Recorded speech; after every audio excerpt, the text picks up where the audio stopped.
Alors que la guerre continue au Soudan, en ce début d'année 2024, malgré les tentatives de médiation internationale, le général Hemedti a effectué ces dernières semaines de nombreuses visites diplomatiques. Grâce à ces récentes avancées militaires, le chef des forces de soutien rapide, FSR, cherche à se positionner comme un interlocuteur crédible à l'étranger, tout en marginalisant son ennemi, le général Burhan, chef de l'armée régulière. 9 mois de guerre et aucune trêve à l'horizon. Le conflit meurtrier au Soudan, opposant l'armée régulière du général Abdel Fattah al-Burhan et les forces de soutien rapide du général Mohamed Hamdan Daglo Hemedti, a provoqué le déplacement interne de plus de 7,5 millions de personnes, aggravant chaque jour un peu plus une situation humanitaire déjà catastrophique. Les tentatives de médiation des États-Unis, de l'Arabie saoudite ou encore du Kenya n'ont jusqu'à présent pas permis la mise en place d'un véritable cessez-le-feu.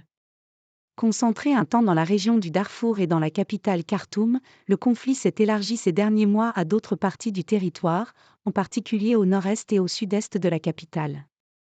Le général Hemedti, dont les troupes progressent sur le terrain, s'est engagé ces dernières semaines dans une offensive diplomatique régionale.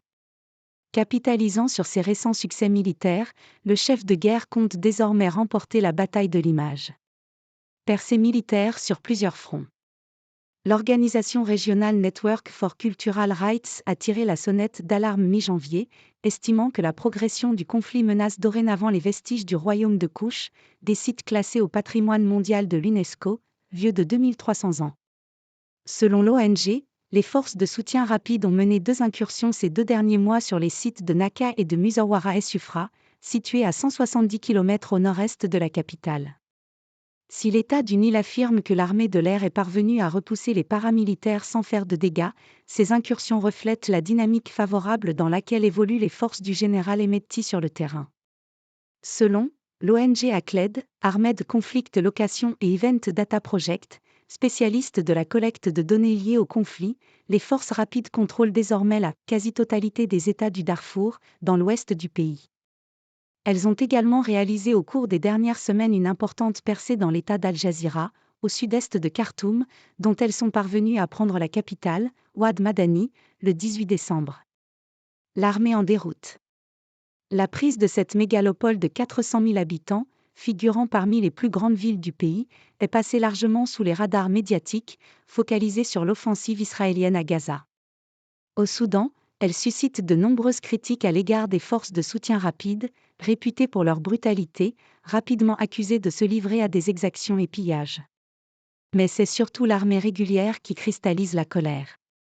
Après quelques jours de combat en périphérie, celle-ci s'est retirée sans même combattre, abandonnant la ville. Nous demanderons des comptes à tous les commandants négligents. Ceux qui sont responsables de ce retrait devront répondre de leurs actes, sans aucune indulgence, avait alors fustigé le général Burhan, tentant de sauver la face.